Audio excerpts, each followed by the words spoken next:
Ba't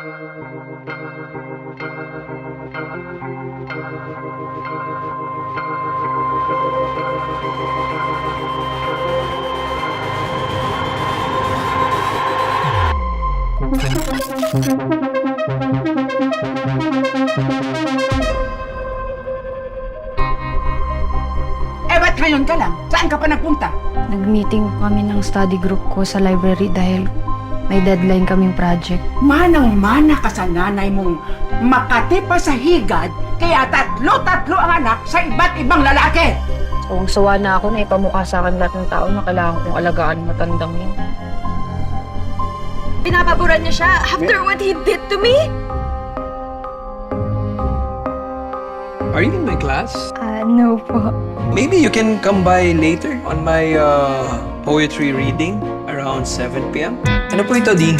Complaint letter from Andrea Saavedra. Why are you doing this, Andy? Sir, sinasabi ko lang naman yung nangyari sa... Stop. Ginawa ko ang account na yun para buuin yung mga pantasya nyo. Sinurprise mo naman ako? Ba't biglaan naman punta mo? Thank you Perfect timing.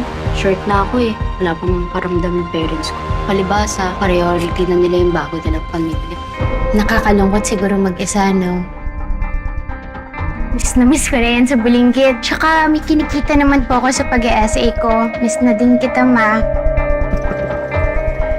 May pupuntahan kaming club. Baka gusto mong sumama. Clyde, akala ko ba sa club tayo pupunta?